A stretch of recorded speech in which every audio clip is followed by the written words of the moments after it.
यस्तरी फुल्नुपर्छ क्या मैले लास्ट अहिले यसो खोलिरहेको छु यो ढक्कन होइन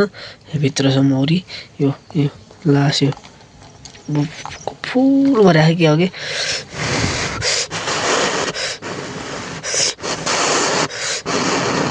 यो यस्तरी यो तपाईँहरूलाई देख्न सक्नुहुन्छ म यो यहाँ छ म काट्दैछु हेर्नु है पोतला यो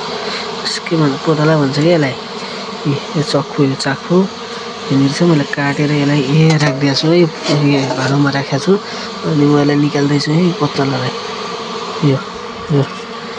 खासै केही नै छैन एकै गइहाल्यो यसलाई म यहाँ राख्दैछु फेरि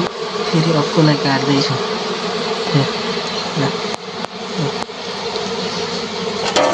काटेँ है मैले यसलाई भिडियो बनाउने मान्छे चाहिँ कोही नै छैन है मैले एउटा हातले समाइरहेको छु एउटा हातले काटिरहेको छु लास्ट कडा छ कि ओ माइ गड आइज ए मौरी पनि यहीँ रहेछ नि त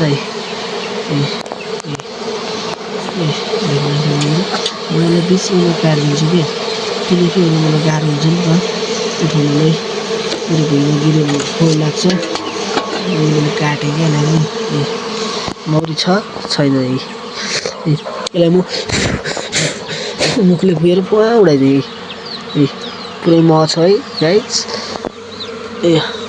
मैले यसलाई भाँडोमा राखिदिएँ फेरि यो चाहिँ मैले काटेर राखेको छु यस्तो छ लास्ट टुक्छ नि त फेरि यो मैले यहाँ राख्दैछु यो यसलाई यस्तो छ नि त यो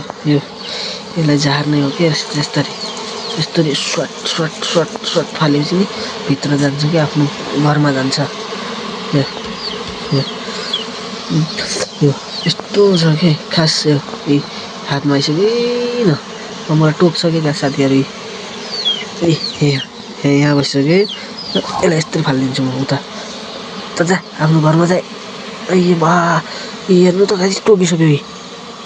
यो टोक्यो क्या मलाई यो पुरै नै घरबाट यसको महको पोतलाहरू निकालिसक्यो क्या अहिले एक नै छैन यो देखिँदैन एक नै छैन अहिले सब निकालिसक्यो क्या मैले यति नै हो कि योबाट निक्लेको यो घरबाट यति नै पोतलाहरू आइसक्यो अब अरू नै छैन क्या यति नै हो अरू खासै गाड्नु नि भएको छैन यति नै भिडियो हो।